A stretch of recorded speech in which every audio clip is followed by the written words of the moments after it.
Welcome everybody to Reclaim Our Vote Phonebank Training for Introverts and Friends. Before we start, and we'll introduce ourselves in a minute, before we start, let's just take a moment and take a breath and notice what it is that we're living through these days. I'm not even going to try to characterize it, but that's fair to say that it's a lot. And for myself, if I were to do what feels appropriate in these times, if I were to really think about everything I know about what's going on in our country and the world these days, and do what I think feels most appropriate, I would be running down the street naked, screaming. But I'm an introvert, and so I'm not doing that, at least not so far. And even if I did, I would have to wear a mask and then my glasses would steam up. So really, it's just not going to work. But fortunately, we have other things that we can do that are perhaps even more effective in this moment. And that's why we're here today. Elizabeth, go ahead. Great. So welcome, everybody. My name is Elizabeth Chur, and I'm with Myra and Debbie. I'm one of your introvert co-presenters today. We are thrilled to have such an incredible turnout here, 222 and counting. I know a lot of you have put your city and state in the chat, but if you're just arriving now, we invite you to put your where you're calling in from in the chat. It's really inspiring to see such a fantastic turnout. So go Team Democracy. Just a few quick housekeeping items. Because this is such a large group, we're keeping you muted for the group presentation part. So this will be less interactive and participatory than if we were able to gather in person. But there will be a few opportunities to be able to gather in small groups, and you'll be able to talk then. So thank you for bearing with us through this. And we will also have some time at the end for some questions. We know that 2 hours is a really long time to be on Zoom, and so we thank you in advance for your patience. If you need a bathroom break, there's a point about an hour and 15 minutes in where it would be sort of strategic to go take one. Just want to give you a quick overview of the agenda for today. So number one, we're going to start off with brief introductions of the three of us, and then all of you will get a chance to meet a few other people in this workshop. Number two, we're going to talk about why phone banking is so important and why it's so effective. Then third, we're going to share some of our top tips for communicating effectively with voters by phone. And then at the end, we will demonstrate a few sample interactions and then give you a chance to practice a bit. And we'll have a little time to debrief at the end.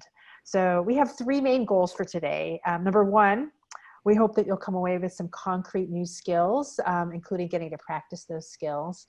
Number two, we hope that you will feel more confident, inspired, and perhaps even a little excited to phone bank. And then number three, and most importantly, we hope that you will sign up to phone bank within the next week. So let's see. I'd like to take a quick poll. Myra, do we have a digital one, or are we going to do old? Yes. Okay. So if you wouldn't mind filling out, so number one, have you ever written postcards with Reclaim Our Vote this year? So feel free to answer that. Have you ever phone banked before? A little, a lot, or you haven't? Have you ever canvassed before? A little, a lot, or no? We'll just give this a second. Wow, this is great to see. Yeah, great. So it looks like many of you have done postcarding. Let's see, and then some of you have done a little bit of phone banking and some of you haven't. A few of you are veterans of phone banking.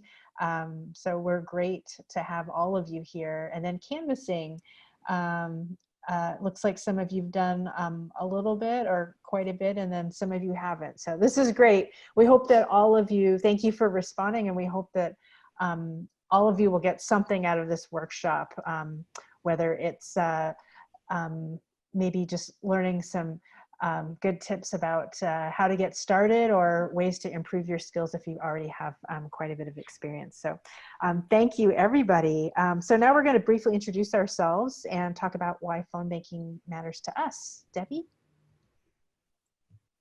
Welcome, everybody. I'm Debbie. I live in San Francisco. And just to be a little more specific about the phone bank results, I'm not sure if everybody could see that, I mean, the survey results, but it seems like almost everybody here either has never phone banked or has phone banked just a little bit.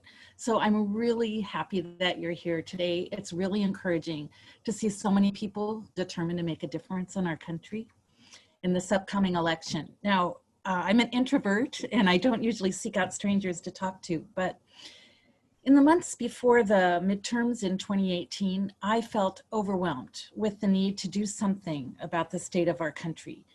The idea of talking to strangers far from my city was super intimidating, but I felt compelled. So I joined some friends who were canvassing in California's Central Valley, working with Swing Left on House of Representatives races. And the hardest part was making the decision to canvass. And it was a very close thing.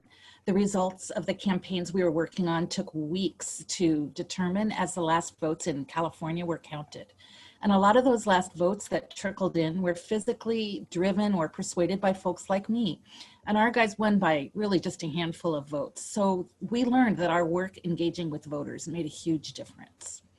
In this election cycle, I was starting to canvass in Arizona, which is the nearest swing state to where I live. But then the pandemic hit. But the imperative is still there. We have to engage voters. And we know that the most effective way to engage voters and get out the vote is phone calling. So I took the plunge, and I've learned that just like canvassing, for me, the hardest part is getting started. Now I've learned a lot of skills from my fellow presenters here that we're going to talk about with you all. Myra. Hi, I'm joining from San Francisco today as well. My name is Myra. I work in finance for a nonprofit, which is a good introvert job.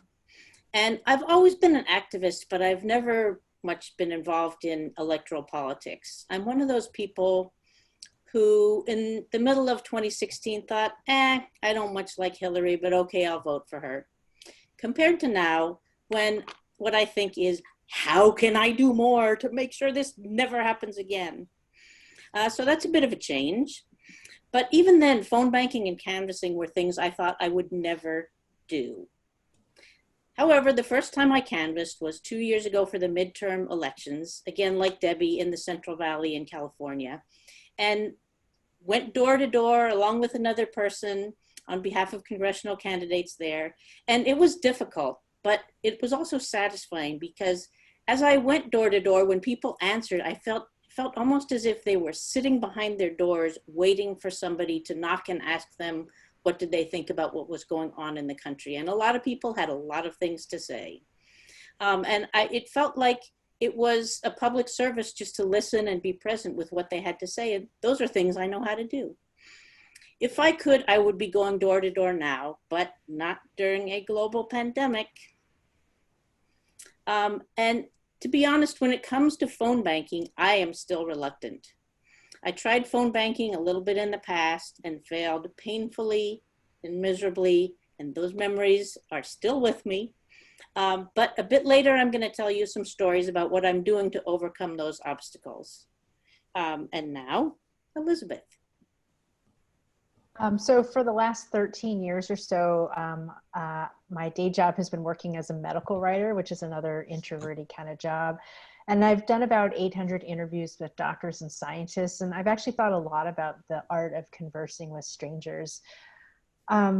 Before 2016, I voted in every election, and I phone banked a little bit every 4 years, but mostly I figured that democracy, I just kind of took it for granted, and I assumed that other people would be knocking on doors and making phone calls.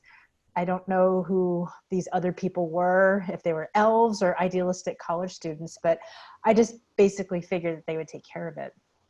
And then, of course, we had the elections of 2016, and I realized, wow, I really need to up my game. I need to get more involved. I was actually too scared to canvass at first, so I got my start in phone banking And eventually I mustered the courage to go canvass in the Central Valley. And actually last year I went to Richmond, Virginia. And, you know, I think it's easy for me to think, oh, wow, I'm so busy. I don't have time to phone bank. But then I think about all the time I spend reading the news and ranting to my friends and despairing about the state of the country. And then I just try to think, if I took 10% of that time and focused it towards actually doing something that might have a tangible effect on the election, I think that might be a more productive use of my time. So that's what I try to do right now. And, you know, honestly, right now there are so many different forces at play that are trying to pit us against each other. And I have just found so much joy in taking contrary action. I found that canvassing and phone banking are democracy at its finest. And I really believe it's forging those person-to-person connections that are going to help to mend our fractured country and allow us to move forward as a nation. And I'm really, really glad that you're all part of that effort. Nancy? Yeah, hi. Thank you, Elizabeth. So I'm Nancy Goodban from Redwood City, also in the San Francisco Bay Area, and I'm one of the lead volunteers for Reclaim Our Vote, so that's why I'm on. I might have met some of you through different events for Reclaim Our Vote, and so welcome again. I've done a lot of political activism over the years, and usually I go to a swing state to canvass, and in 2008 I helped run a campaign office in Columbus, Ohio for Obama, so that was really cool. I love talking to voters. I do love canvassing, and I volunteer for Reclaim Our Vote because the mission of empowering voters of color in voter suppression states is really a civil rights issue, and close to my heart. My stepfather was Black, and he was from Texas. And in the 60s, before the Supreme Court made it illegal to have a poll tax, he had to pay a poll tax in order to vote. And I know that because he showed me the receipts. So what we do really means a lot to the voters that we're reaching out to. I wanted to share one story from last year in North Carolina, the special congressional election. We were calling voters, and I got hold of one man who said, well, I'm a pastor, and I didn't know about this election because the political parties weren't talking about it. Could you send a flyer or something to me by email, and I can share it with people in the church? And we said, sure. And then Andrea Miller was able to run a list of all the ministers in that district, or in that county actually, and we called them all up. There was 130 of them, and several of them, about 5, wanted a flyer. So I sent them the flyer that they could print out. And it just felt like our calls really made a difference. And I think it's a really good feeling to make a call and make one contact with a voter. So thank you so much for showing up today. Back to you, Myra. Okay. Sure. Maybe I'll jump in if I may. Because now it's your turn, everybody. In just a minute, Myra's going to break us up into the small groups where you will be able to unmute yourselves and introduce yourselves to each other. Now, there's a lot of people here, so there might be 5 people in a group. So make sure everybody has a chance. Just take a minute. Tell people where you're from and one thing that gives you encouragement in these difficult times. Like for me, I'd say I'm from San Francisco, and I'm inspired because there's so many people like me who really want to make a big difference. It makes me realize I'm not crazy. So we'll have, like, I think 6 minutes, so everybody could take a minute or so, just get to know each other a little bit and exchange encouragement. Myra, are we ready?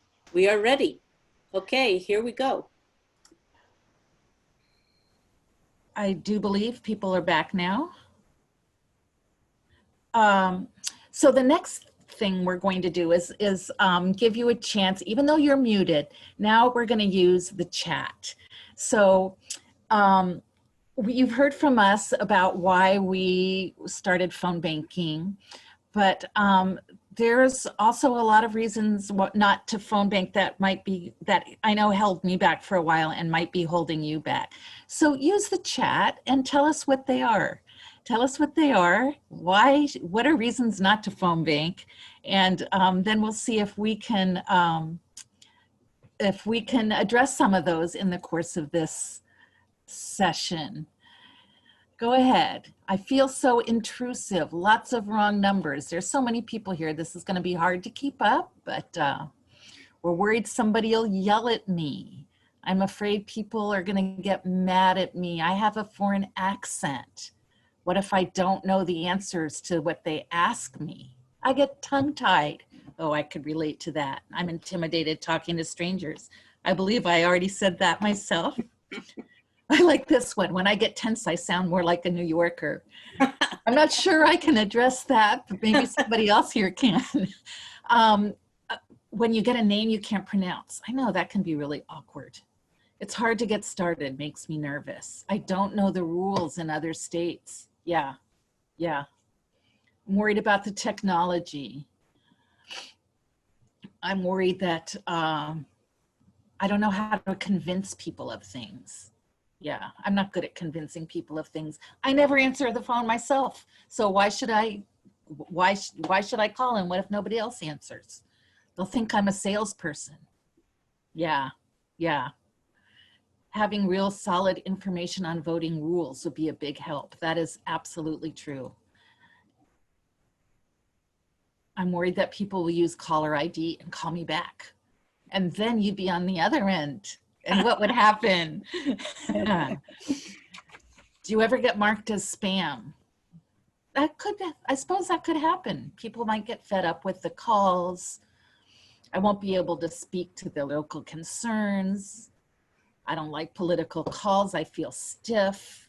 So people have some ideas about this, it looks like. Yeah, I'm hearing this. People think I'm asking for money.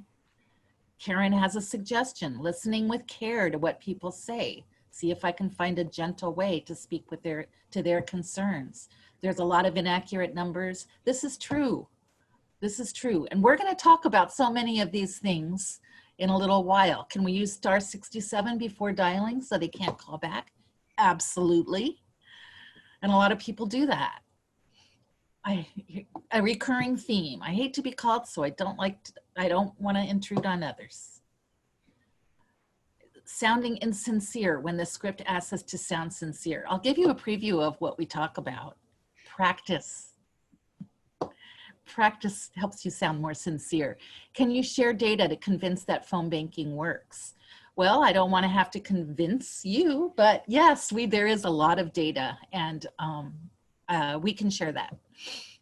What if I can't understand the person I'm calling? That would be a concern. Calling into a different state, I don't have enough info about local issues and candidates. Absolutely. I stammer when I get nervous. Yeah. Do we only call landlines? No, we call cell phones too.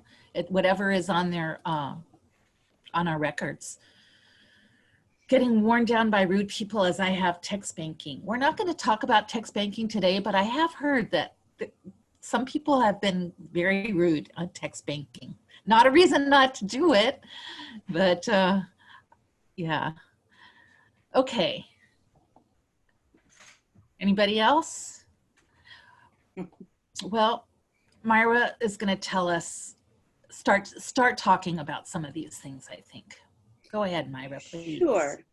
So thank you for sharing those things. I guess people did have a few reasons not to phone bank.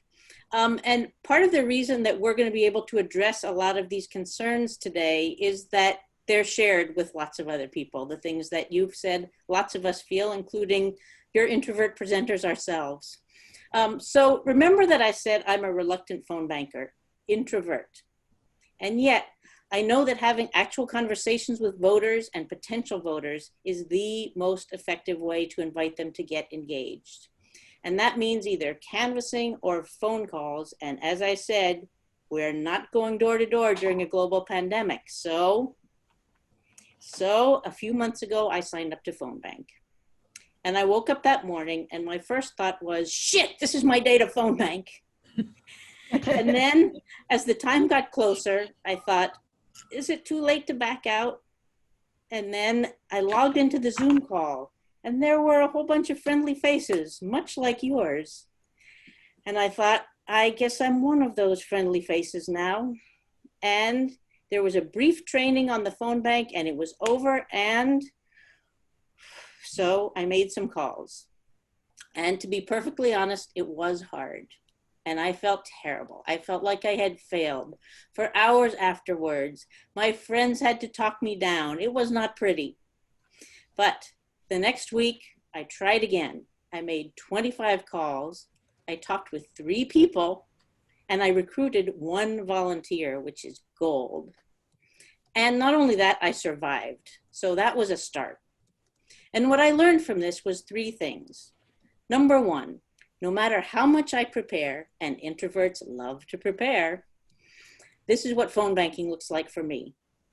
I see the number on the screen, punch it into my phone, and as it's ringing, I am thinking, I hope they don't answer, I hope they don't answer, I hope they don't answer with every single call. And often they don't answer. Second thing I've learned, own it. I have to take the time to make that day's script something that feels true to me. Make it an offering, not a sales pitch. I can't do sales. Fortunately, I don't have to. It takes about 20 minutes for me to prepare my script each time I phone bank, during which time, of course, I'm thinking, but I'm supposed to be calling. But really, it's part of the phone banking process. The first 15 seconds of the script is especially important, both for me and the person I'm calling. I need to be sure not to panic and forget my own name. That has not happened, and that does not change that I'm afraid of it happening. And the first 15 seconds is when the person I'm calling decides whether to hang up or not. So I usually start something like this. Hi, is Jennifer available? My name is Myra, and I'm a volunteer. I'm calling with the North Carolina NAACP. I'm not calling to ask for money or sell you anything. Just start with some friendliness and some energy. And if I've gotten that far and they haven't hung up, I have some more things to ask them about. Number 3, phone banking is a skill or a set of skills. It takes time, it takes practice, it takes trial and error. It's important to do it well, and it's also not a crisis not to do it perfectly. And that's because it's about being part of a big team that's working together to reclaim our democracy. Now, take a breath. November 3rd is 62 days from today. So I'm not going to talk about why it's important to get going on this now. You can practically count 62 days on your fingers, and mail-in ballots and early voting start even sooner than that. Somehow it's both too soon and not soon enough at the same time. So I try to remember that the most difficult thing is waking up every morning into this situation that we're living in. And compared to that, yeah, sure, I can make a few phone calls. Now, Nancy. That was so well said, Myra. Thanks.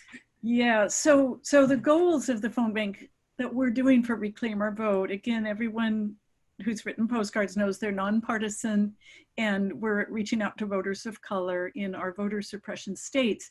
So there's kind of a couple of phone banks now. Some we're calling voters who are not registered and urging them to check their registration, people who've been deregistered, taken off the voting rolls by their county. And we're calling and say, we think you may have been deregistered. Please check your registration. The other kind is get out the vote. And it's addressing what we talked about earlier, the misinformation that voters have. So we're basically saying where you can early vote, how you could get an absentee ballot, where you can get more information. So I think that goes back to what Myra was saying. It's an offering. We did a little tiny focus group with a few members of the UU Church in Palo Alto who were postcarding, and we asked them why they didn't phone. And it was all the stuff people said in chat. But at the end, the head of the Social Action Committee there said, oh, well, this is a gift we're giving people. I can understand that. I'm offering something to somebody. And that's how I feel that it is. It's really a customer service. So why now? It is now or never, as Myra said, and we don't have to explain what happens if we don't do it. Every vote counts, and it really, really matters. None of us wants to wake up November 4th and wish we had done more, but it's okay if you don't phone bank. There's other things to do. There's texting, and we're going to keep postcarding through October 10th. If you're already postcarding with us, we're just trying to help people move to the next stage now. And it is just fine if you don't ever want a phone bank. We're just trying to move people towards feeling more comfortable with it. So the second thing, besides that we're in the final stretch, is it's not a traditional phone bank. Like we said, we're giving them information, we're offering something, we don't ask for anything. Some of these voters haven't been called in years. They've been left behind by the traditional parties. The Democratic Party has been reaching out to the white working class male voter for years in the Rust Belt and left behind the voters of color who had traditionally been the base of the Democratic Party. So people tend to appreciate it. We're not asking them for anything, we're giving them information, and they tend to be appreciative. We rarely get a hostile response. And then I think number 3, I was going to give you 4 points, and number 3 is we leave messages. So a lot of times, frankly, when you phone for us, there's a lot of numbers because they haven't been called in years who aren't any good. It says it's not in service. It might even be disconnected, and a lot of not homes, and you just leave a message. And so that is pretty easy to do. We've never had a problem with people. Nobody who's phoned a lot has had a problem with people calling back and saying, I got a call, what's this all about, and being hostile. That has never happened yet. And rarely does anyone call back, even though they can see your phone number if you don't mask it. If they call back, I always just say, I'm calling North Carolina to remind you about the election. Early voting's coming up, because I don't even know who's calling. Somebody then with a phone number from North Carolina is calling. I figure it's one of my people. So leaving messages is also just as effective as anything else. And I think the fourth and final reason, last but not least, we are calling voters because it works. And somebody had asked about data. We've been calling since 2017. In June in Georgia, we called 88,000 some voters, and 83% of the people that we called from Reclaim Our Vote that we called or left a message for, 83% of them voted. And some of these are infrequent voters. It was a primary, it was in a pandemic. Mind you, people are motivated to vote this year, but we're still happy with that. During the Super Tuesday primary in Texas, 52 or 53% of the people that we called voted. And last year, interestingly, in North Carolina and Virginia both, there was special election in North Carolina and state election in Virginia, and 51 to 55% of the people that we called or left a message for voted. It's interesting because the year before that, when Stacey Abrams was running for governor, we had 65% of the people that we called or left a message for in the Black Belt of Georgia ended up voting. So these are really good statistics. And I'm going to just give you the last statistic, and you don't have to remember them all. But in 2017, when Doug Jones was running for Senate, and if you recall, it's generally attributed to Black women in Alabama that voted him in. 85% of the people we called voted. We called 43,000 people in 10 days, and 85% of them voted. So all of us, I think, can consider that this really works and do what we can to try to turn out a few votes. So thank you. Thank you for being here too. And Myra's right, it's not easy. Everything you said in the chat is true. We all, and I am not an introvert. I don't think of myself as one, but every time I pick up the phone, I get anxious before I make that call. So that's pretty common. So thank you. Now to Debbie. Thanks, Nancy. Now I'm going to talk about, excuse me, frog in my throat, what you need to phone bank and a little more about what to expect. So first off, you basically need 2 things. You need a computer, either a desktop or a laptop, preferably with an internet connection.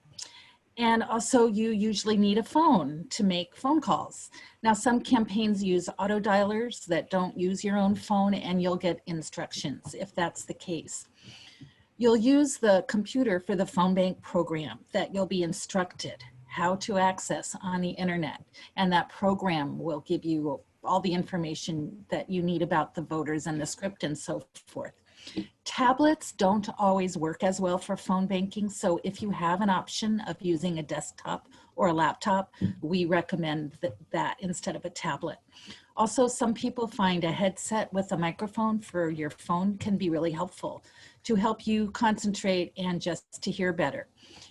You'll also probably want something to take notes with, something to write with and a piece of paper. Now, phone banking is probably not as hard as you might imagine if you've never done it before.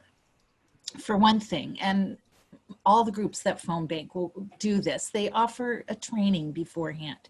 Sometimes the trainings will be right away just before you go off and phone bank.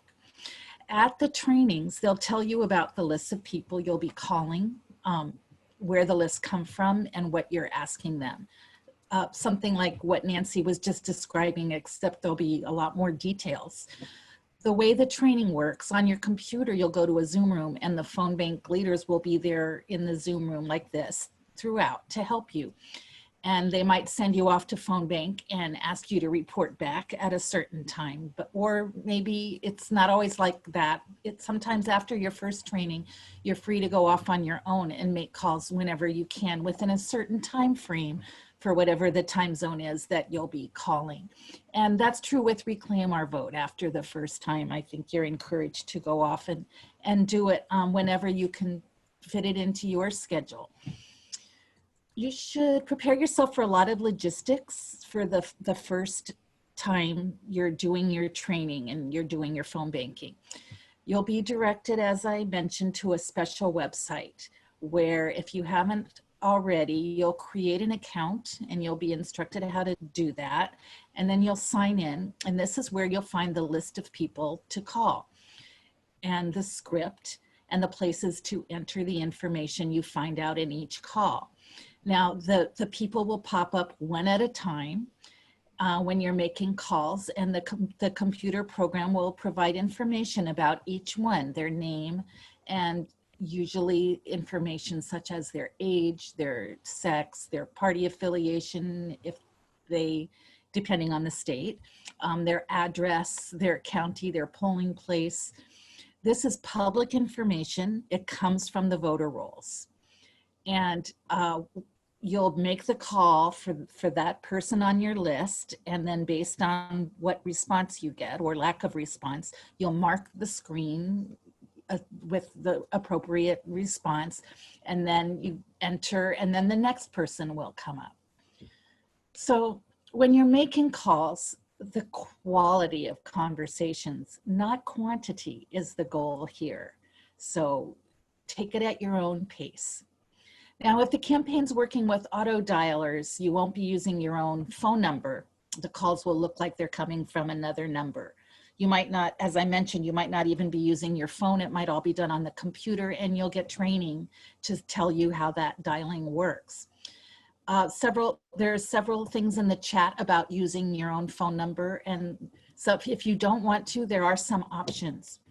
One that I use is an option that comes with a Google account called Google Voice. Somebody mentioned this in the chat. It gives you one free phone number and an area code of your choice. And there are some other options as well, including if you want to do *67 before you call the phone number, that will mask your own phone number for the caller ID. Now, all of these things are described in more detail I should have mentioned this at the outset. After this is over, you're going to be getting an email that includes a tip sheet from us. And on that tip sheet will be a lot of this information that we're giving you now. So you don't have to write everything down. And there's some more info about how to hide your phone number if that's what you want to do.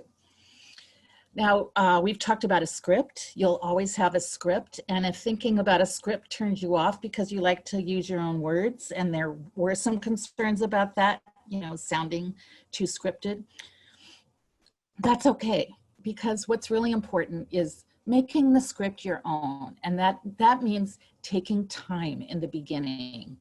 Instead of rushing ahead with a script that seems canned, just take some time to write out exactly what you're going to say. I find for me, especially the beginning, the introduction, you don't want to be stumbling. You want to really be smooth and assure the person. you might want to even say, and our sample scripts say this, I'm not calling to ask you for money, or I'm not calling to sell you anything. Always say that you're a volunteer. But again, if the script doesn't already say this, write it out and practice a few times. I think that's the most important thing for me. And if I try to put it in my own words, then I might veer too far off the script and drive into a ditch. So write it out, practice, practice, practice. And Myra taught me that it's okay to take time at the beginning to do this, write it down and not rush. And then when you're saying it, it sounds like you, not like you're reading, not like a machine, you know? So you'll start off introducing yourself and that you're a volunteer. And then Nancy mentioned what the calls for Reclaim Our Vote are about. You're offering people information about voting and voter registration, and asking and telling them how to vote by mail and all of that. One thing I do with a pen and paper that I said to have is write down the names of the people I'm calling, because as you scroll through the script on the screen, the name at the top might not be visible. But in general, when you're making these calls, you'll find that people are eager to connect with other people. There's a lot of confusing and contradictory noise out there about voting, and people appreciate real information. When you're making calls, sometimes hardly anyone answers the phone. It's true. And it can be really discouraging, but those that do, you can have really positive conversations. And well, I like to think of it this way. I'm offering something valuable, like Nancy said. I'm not trying to get something from them. And if someone wants to pick a fight, we don't argue with them. We just thank them and wish them a nice day and move on to the next person on the list. These Reclaim Our Vote calls, as you know, are all nonpartisan. If you are making partisan calls, I noticed there's some partisans here, for a particular candidate or an issue, and the person insists that they support the other candidate or the other issue, your job is not going to be to convince them to change their mind. You just, again, thank them and move on to the next person. And you'll mark them accordingly on the computer screen so the campaign will know not to call them again. So even then, you're doing something useful.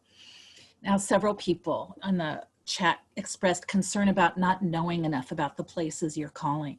In the training, you'll usually get some facts about the registration and so forth in the place that you're calling.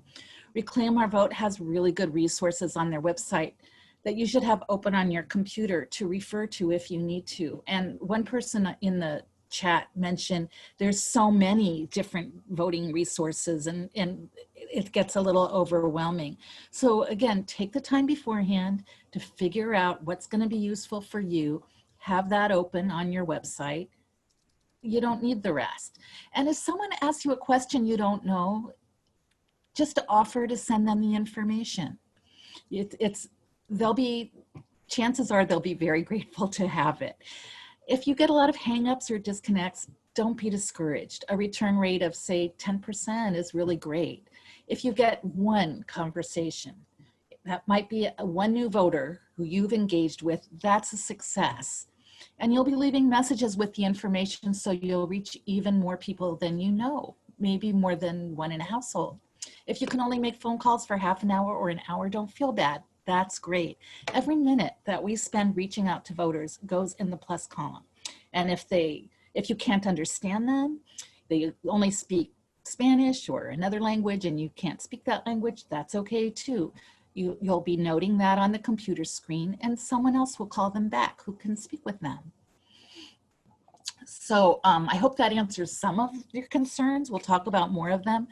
I just want to conclude by saying, just like when I was canvassing, I found that a lot of people that I'm calling really care about our country and the places that they live, and they want to be engaged.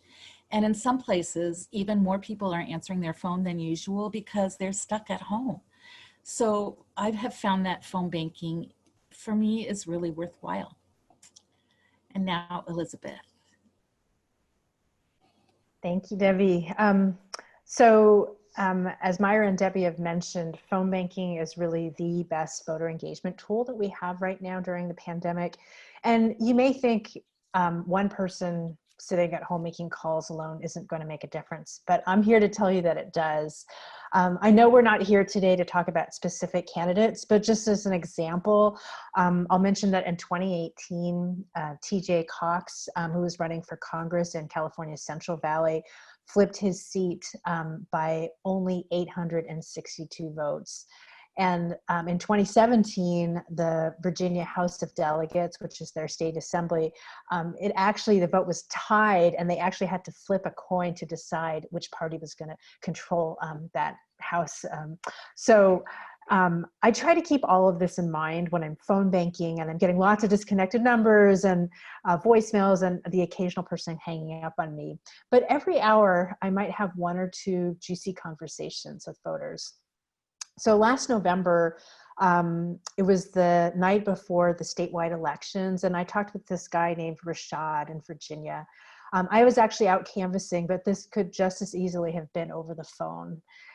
He was a father in his 30s, and his wife had been laid off from her job working at a hotel. He was actually quite friendly, but he told me right up front, I'm not planning to vote. And I said, really? Tell me more about that. He's like, to be honest with you, I just don't like how negative politics has gotten. And when I vote, it just doesn't seem to make a difference. And I'd rather just keep my hands clean from all of that. And I said, yeah, I hear you. It's really easy to get turned off by all the negativity in the news about politics. And then I said, tell me this, what keeps you up at night? And he thought for a moment. He said, well, I guess I'd say poverty. I said, yeah, so many people are struggling to make ends meet right now, and even people who are working full time. And, the state minimum wage is set by the state legislature. It hasn't been raised in years. It's $7.25. And, in tomorrow's election, people are going to choose their delegates to represent them for the next 2 years. And the candidates for this district to represent you have really different opinions on the minimum wage. One of them thinks it's just fine the way it is, and the other one thinks that it should be raised. And, I think for a lot of people, making another $1 or $2 an hour would make a really huge difference. And personally, I don't think anyone working full time should be still living in poverty. But I said, the decision about what the minimum wage should be is really going to depend on who controls the state legislature. And that's going to depend on who is elected tomorrow. And I think the best way to have your voice heard about this issue and other ones that you care about is to vote for people who really represent your views and your values. And I said, so would you reconsider? Do you think you might vote? And he said, well, I'll think about it. He said, I really hear your passion and I respect it. And he said, you're spending your time talking with voters and talking to strangers. And he said, the hour before I go to bed, I really like to just relax and unwind. And I like to look stuff up on the internet. So yeah, I'll take a look tonight. I'll look at the candidates' views tonight and, I'll think about it. So I don't know if Rashad ended up voting the next day, but I confirmed before I left that he knew where his polling place was and what time it was open and when it closed. And I can pretty much guarantee you that if we hadn't talked, he was definitely not going to vote. And I try to just keep in mind that if even one person I talk to during an entire election cycle is motivated to vote because of a conversation, I could potentially swing an entire state legislature. And I also really try to keep in mind that every bit counts. And especially if we can have more of these types of conversations earlier in the election cycle. I think that behavior change is often a journey of many small steps. And just getting people to start thinking about the issues they care about and to start thinking of themselves as a voter like a month or two before the election it's huge. And if I start having these conversations now, I can trust that other volunteers will follow up with that voter in the coming weeks too. It's not all on me. So I try to approach phone banking a little bit like the Japanese tea ceremony. I was lucky enough to attend one of those in Japan a number of years ago. And they have this saying that very roughly translates as one time, one meeting. In other words, we may only meet one time in this lifetime, so let's make the most of it. I try to be present and to slow down. I try to bring a beginner's mind to every conversation that I have. And I think the most important thing is I strive to engage in conversations that are relational not transactional. You know, I know a lot of you have expressed worrying about not knowing all the answers, or maybe not being an expert on the different issues or the voting rules in that particular state. You know, my experience is that it is much more important to be a good listener than it is to be a great talker. There is such an incredibly deep hunger to be heard and listened to, especially right now in the middle of a global pandemic. So my approach includes 4 things. Number 1, I try to ask what is most important to that voter, like I did with Rashad. Number 2, I try to listen attentively to what they have to say. Number 3, I try to reflect back what I hear in my own words. And number 4, I try to offer something, information or resources that connects what's most important with them with something that's at stake in the elections. So again, those 4 things: ask, listen, reflect back, and offer. Again, it's offering, not asking something of them. So I'm going to share 3 magic phrases that have never steered me wrong in my conversations with voters. So the first one is, if you could change 2 or 3 things about the country, what would they be? I like to ask for more than one to increase the chances that there might be some point of connection there. You know, and I also try to listen for the similarities and not the differences. So another variation of that is what I asked Rashad, which is, what keeps you up at night? You know, I think these questions will really quickly elicit things that are kind of top of mind for the voter. The second thing that I like to say is, wow, that sounds really hard. I think this demonstrates real empathy, and it helps to move that conversation down from the head level down to the heart level. And again, it's another way of demonstrating, like showing and not telling, that, you know, I'm hoping that this is a relational, not a transactional kind of conversation. And people going through a lot of hard things right now, and I think just to be heard is really important. And the third thing I like to say is, interesting, tell me more about that. Even if I disagree with them, I try to be curious. And I try to view the voter like an anthropologist would. You know, so someone says, oh, I'm not voting. I mean, that would never cross my mind not to vote, especially right now. But instead of trying to lecture them or attack them or like grill them or shame them, I can just say, oh, interesting, tell me more about that. And that will kind of pull out more of their motivations. So the beauty of these phrases is that they're nonpartisan, and it doesn't matter what their party registration is or who they voted for in the last election, and they work with almost any voter. So again, the 3 phrases: if you could change 2 or 3 things about the country, what would they be? Or what keeps you up at night? That sounds really hard. And tell me more about that. I love that last one. It works really well. And after I say any of these, I count to 10 silently in my head. And I try to create a little bit of space for them to open up. I think especially in our culture, we're kind of uncomfortable with silence. And so if there's no one's talking, people sometimes feel compelled to fill the silence. And so they might start opening up more. So my suggestion to you is to try practicing these phrases, not even with voters or phone banking. Start with the people you're already talking to, you know, your family, your friends, your coworker, and just see what happens. And if these phrases aren't your style, that's okay. You can just adapt the language to be authentic to who you are. So after I ask what's most important to the voter and then I listen to what they have to say, I try to reflect back what I heard. So for example, I might say, it sounds like you're really turned off by the negativity around politics these days, like I did to Rashad. I might say, oh, it sounds like you really value being self-sufficient and you think people should be too. Or it sounds like no matter who's in office, your life doesn't get better. Now, if any of you have ever gone to couples counseling, you know that reflective listening doesn't necessarily mean that you agree with what the other person is saying. It just shows that you really hear what they're saying. And finally, I try to offer information that's related to their priorities, whether it's how this election will impact healthcare or the minimum wage or whatever they said was most important to them. So some tips about connecting over the phone, which has its own special challenges versus seeing people in person. You know, being a good listener does not mean being like stone silent. Conversations go a lot better when people know that they have an attentive listener. When you're canvassing, you can show that engagement through facial expressions and body language. But with phone banking, you can convey that with verbal cues. So for example, uh-huh, wow, seriously? And in linguistics, they actually have a term for it. It's called back channeling. And the idea is that a speaker and a listener co-create a narrative. And the speaker uses the front channel and the listener uses the back channel with these kinds of cues to indicate that they're interested, they're engaged, and they want to hear more.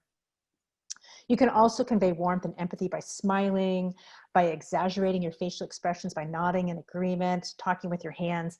It might seem really corny since they can't see you, but our body language and our words are kind of hardwired to go together as a package. And if you smile, I swear they can hear it over the phone. If it's appropriate, you can share a laugh with the voter. You can make a joke or laugh at one of theirs. And I found that sharing humor can really quickly create a sense of connection and bonding. So these are all just levers and dials that you can play with. Just experiment and see if maybe one or two of them might work for you. And also, I think it's really important to keep in mind that no matter how skillfully you navigate a conversation, sometimes people are still going to hang up on you or they won't want to talk. It's okay, really. This can be hard work, but those good conversations make it all worth it. And then finally, someone told me once, if you're not hearing no at least half the time, maybe you're not asking the right questions. You know, I think we're calling voters who often feel like their voices don't matter, who've been written off by many campaigns and actually are the intentional targets of powerful voter suppression efforts. And, you know, our person-to-person conversations are one step towards communicating that their opinions and their votes are important. So I just want to congratulate you on being willing to take on this challenge. I know a lot of you are out of your comfort zone. I'm out of my comfort zone with these calls, but I think it's so important to do this kind of work that's going to help us reclaim our democracy. Debbie? Thanks, Elizabeth. Now we're going to model some of these calls for you. And well, I think we could get started right away, yes? Let me find where we are on here. Sorry. Okay, I'm going to call Elizabeth, and we're going to be using our scripts that these are not real scripts, but they're based on real scripts, and also we've made them our own, based on our own experience. Okay, first I'm going to call Elizabeth. Ring, ring, ring, ring. This number has been disconnected or is no longer in service. If you feel like you've reached this number in error, please check the number and call again. Ah. Have you heard that a few times, Elizabeth? Just a few. Well, this is actually really helpful. And Nancy, correct, please feel free to jump in if Reclaim Our Vote does this differently. But in the phone banks that I'm used to doing, we will now mark our list disconnected, and it cleans the list so no phone banker has to spend time calling this number again in the future, which is really important. Is that, Nancy, is that what Reclaim Our Vote does also? That's correct. And in Reclaim Our Vote only records it as disconnected if you hear the word disconnected, like Yes. we did just now. If we hear the word not in service and we don't hear the word disconnected, we just code it as not home, because we don't want to get them kicked off the database forever. They might just be, didn't pay their bill. Phone out of service for a while. Yeah, thank you, Nancy. But if you do hear that word disconnected, it's great because we're cleaning the list. It's really useful. It might be discouraging to get that a lot, but just think of it like you're doing a good service. Okay, now I'm going to call Ms. Holder. Ring, ring, ring, ring. Hello, Hello, can I please speak with Ms. Holder? that's me. Hi, Ms. Holder. My name is Debbie, and I'm a volunteer with the North Carolina NAACP. I'm not calling to ask for money or anything like that, but there's an important election coming up, as you probably know, and we want to make sure you have all the information you need to make your voice heard. Oh, great. But before we get to that, how are you doing in these really hard times? Oh, it's hard, but we're okay. Oh, I'm glad to hear you're doing okay. Because of COVID, Ms. Holder, many people are planning to vote by mail or vote early. Can we count on you to be a voter? Definitely. I'm planning to vote, but I want to vote in person. I'd like to go to the polls, and I don't really trust the post office. This year, a lot of people are voting by mail because of the pandemic. You can vote in your own home and then mail your ballot back or deliver it in person to the County Board of Elections or an early voting site. So you can still show up in person. Can I give you information about how to get your ballot in the mail? Sure, sure. And then Oh, maybe that's I can great. take it in. Yes, you could still take it in. I know what you mean. I like voting in person at the polling place myself. And I love going there with my daughter. But, you know, because of the pandemic, this is really a good idea. So what's the best way to send you information about how to do that? I could text it to you or email you the information or send it Text in is your... fine. That's great. And can I use this phone number? Sure, that's fine. Thank you, Ms. Holder. I'll do that right away. And can we count on you? Do you think you'll be able to do this today when we get off the call? Today? Okay, Yeah. sure. Thank you so much. That's great. I'll send that right away. Have a good day. Thank you for being a calling. voter. Bye-bye. Bye. Okay. Great. So now it's my Sometimes it's that easy. Sometimes it really is. All right, so now it's my turn to make some calls.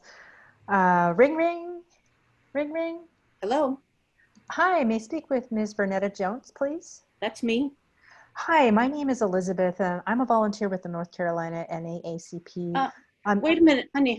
How did you get my phone number? Yeah, I'm a volunteer with the North Carolina NAACP, and we actually get our information from the voter rolls. It's actually public information. And I'm not calling to sell you anything, but I just wanted to talk with you about the election, and we want to make sure you have the information that you need to have your voice heard. Honey, I don't want to be called anymore. Okay, I totally respect that. Thank you so much for your time, and have a great day. All right, bye-bye. Thank you, bye-bye. So that was a case where someone refused and they asked not to be called again. So there is a place to mark that in the database, usually requesting no more calls. So Yeah. I can just mark that and move on to the next call. All right, let me try that again. Next number, I'm gonna call Ms. Martinez. Ring, ring, ring, ring. Hello, Oh, hi, may I speak with Ms. Sandra Martinez, please? this is Sandra. Hi, my name is Elizabeth, and I'm a volunteer with the North Carolina NAACP.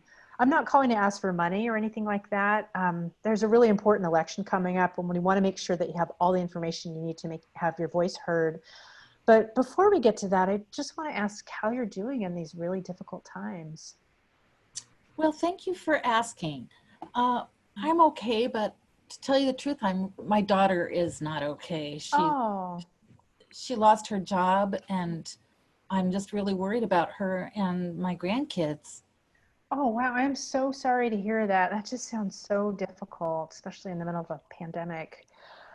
I actually, if your daughter would like, I have some information, a phone number or website that I could offer that could provide some assistance potentially. Would you like that information? Sure, I would, yes. Okay, do you have a pen handy? I do. Great. So the number is 888 888 892 892 1162. 1162. Thank you. Sure. Wow, I really hope things get better for your daughter. It sounds like a hard situation. And are you doing okay? Yeah, thank you. Okay. Oh, I'm glad to hear that. Wow, you know, because of COVID this year, a lot of people are planning to vote by mail or to vote early. And I'm wondering if we can count on you to be a voter. No, I don't think so. Tell me more about that. Well, I don't think it makes any difference. Nothing changes. My vote doesn't matter. I hear that. Yeah. I'd be really curious to know if you could change 2 or 3 things about the country, what would they be? Well, like I said, my daughter lost her job and she lost her health insurance. And Oh. I guess what I would like to change would have to do with, more jobs and better health care in this country. Yeah, I totally agree with that. I think it sounds like what's most important is making sure that people are taken care of, that that people have a job that pays a living wage, and that people like your daughter can have health insurance whether or not they happen to be employed at the moment. It's such an important thing to have health insurance. Yeah. Well, our elected officials are the ones that decide, how things like Medicare and Medicaid are regulated, and for people who happen to be unemployed, like what the unemployment benefits are. I mean, I know that that's been a real subject to the debate in this country recently. I know some people were getting a little bit of extra help during this difficult time, but some of that's drying up right now. So I think it's really important to make sure that we choose candidates, elected officials who reflect our values. I don't know. Yeah. And, I know you said that you think that your vote doesn't really matter, but a lot of candidates are elected by just a few hundred votes. In 2017, control of the Virginia House of Delegates was decided by one single vote in the whole state. And actually last year it changed hands, and they were able to expand, for example, the number of people that were eligible for Medicaid, which means that a lot more people had access to health care in the state of Virginia because of who was in charge at the state legislature. So I'm sorry. I'm too busy. Well, I hear you. Voting doesn't solve every problem, and I know how busy you must be right now. I'm just wondering if I could send you information about voting by mail, just in case you change your mind, and that way, if you decide close, you need to request that ballot several weeks in advance. But if you decide as you get closer that you do want to vote, then you already have it. The ballot at hand be really a lot easier. Could I send you some information for you just to consider? Sure, you can send it in the mail. Okay. And could I just get your mailing address, please? Don't you have it there in this? If you know phone number. People often move, so can I just make sure that I have the right mailing address? Okay, it's 2344 Waterway. Okay. And my city and state, right? And the zip code is 46432. Okay. So 2344 Waterway in Jackson, Tennessee, 46432. That's it. Okay, great. Well, I will send that information to you in the mail, and I really hope that things get better with your daughter. And thank you so much for your time. Okay, thank you very much. All right, take good care. Bye-bye. Okay, so, as you can see, some people still are not totally convinced that they want to vote, but I think I was able to at least have a conversation, get her thinking about some issues that are important, and to offer to send her some information that might make it a little easier for her to vote if she does change her mind getting closer to the election.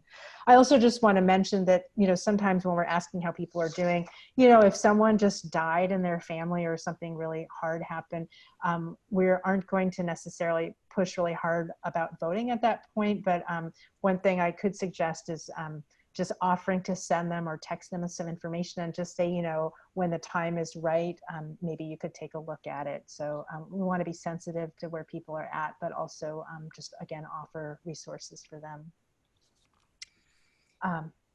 Now we're going to look at the script, and we're going to have a chance to practice some phone bank scenarios among your small groups. I just want to interrupt for 1 minute to say, if you're really an introvert, right now you'll be feeling like really you need to take the laundry out of the dryer now. So, and I urge you to just wait for another little while longer. You'll get, the laundry will wait. Go ahead, Debbie. Okay, so There'll be, you know, probably there might be 4 or 5 people in the room, but we'll have 20 minutes total in the breakout room. I mean, we'll have 20 minutes total so people can take turns. Take time at the beginning, like we've been talking about, to sort of go over it, maybe practice it out loud to yourself. Some people find it useful to, when it comes time to actually do the practicing, to turn off their video or turn their computer screen away so it's like you're really talking on the phone. If you decide who's going to be the phone banker and who's going to be the voter, and if you're the phone banker, practice out loud to yourself just a little bit, or, you know, out loud or to yourself. And if you're going to be the voter, decide, and you might want to let your other person know, unless you're feeling like you really want to stump them, what's your persona? Are you going to be grumpy? Are you going to be friendly? Again, you'll have 20 minutes total in your room, so try to give each person a chance to play each role. And if you have time at the end, you can talk about what each call is like for you. If you have a question that is particular to Reclaim Our Vote, perhaps, you can go ahead and type it in and Nancy can answer. She asked about some people, Nancy, maybe you could address this because I've seen it several times, that the messages that people are instructed to leave are long. And can you say anything about that? Yes, it does depend on the script. And if the message seems too long on your particular script, then I think the thing you can do is try it. But if it doesn't work, really look at what is the most important information to get out there and leave that as the message, because be aware that they may only listen to the first 30 seconds of the message if it needs to be like that. So the most important thing should go first. Yes, put the most important first. So here's a good question. If someone asks something that they don't know how to answer, what would you recommend? Stalling and asking for support from a trainer or supervisor with the voter on the line, or just offering to send information and move on? Definitely offer to send information and move on. And don't feel badly if you can't answer everything. You can say you're a volunteer, and you can try to get the answer, and then you can either offer to call them back or text or email them the information. And one advantage to the way this script was set up is if you say, I can get back to you with that information, do you prefer text, email, or by mail? Then you're taking information from the voter and putting it back into the database that allows the campaign, that allows Reclaim Our Vote to know different ways to reach that voter. So that's a plus. Yeah. Here's a good question along those lines. What if they want to get the information themselves? They don't want to give you their address to mail it. Is there going to be URLs that you can give them? Yes, every script has a URL, and it also has almost always the phone number of the local registrar. And we never ask them to call the state, because it's the county, in every state, it's the county that's responsible for absentee ballots and registration and early voting. So we give them that phone number, and you'll kind of know, since you see the age of the voter, some of the phone banks are set up for voters 65 and older, and they might be less likely to have access to the internet. Some of the phone banks are set up for ages 18 to 40, and they might rather have a website. So don't push the website on people who don't want to take it down. Right. A question came up about student voters. There's confusion perhaps about where they can register, or they should be absentee from. Can you speak about that? Yeah, and I'm not the expert on it, but I believe the Supreme Court has said a long time ago that students can vote either where they live at their parents' house or where they go to school. It's very difficult sometimes, especially right now, this year is what's hard. When you're doing remote learning, it's not 100% clear to me how you're going to get that ballot. You're probably going to have to call the county registrar and ask for an absentee ballot. Even the states that are not flexible about absentee ballot and vote by mail, generally speaking, they do have a provision for you if you're going to be out of the county on election day. So generally there's going to be an application you can fill out and saying, I'll be out of the county on election day because I'm remote learning. I'm living at my parents' house. Going to school in Georgia. We have someone like that, but their parents live in Palo Alto. We want him to vote in Georgia, don't we? Yeah. His vote will count. Yeah. So just a couple of quick, very quick answers, and then we'll go on. Somebody wants to know if there's, like, this is the Introverts training. Does Reclaim Our Vote do phone bank trainings? The answer is yes. There will be, you can sign up for a particular Reclaim Our Vote training. Somebody else says the information disappears and a new name pops up. How do I get information back to them? Don't hit enter until you know the answer, because once you hit enter, it's true. The new name pops up. I think that that is where we're going to have to go on now, and we'll stay later for more questions. Myra? Sure. So thank you for all of your questions and thoughts. This is a lot. Let's just take a breath here. And now it's time to sign up to Phonebank. We want to really encourage you all to move up a notch in phone banking. If you haven't done it before, we want you to give it a try. If you've done a little, keep going. And if you're already engaged in phone banking, we hope that you've learned some new things that you can try. Now, we'd like to see you raise your hand if you're committing to Phonebank in the next week or two. Just wave to us if you are. That's excellent. We hope the rest of you are going to consider doing it. And Nancy in a minute will tell you how to sign up, and we'll put some links into the chat.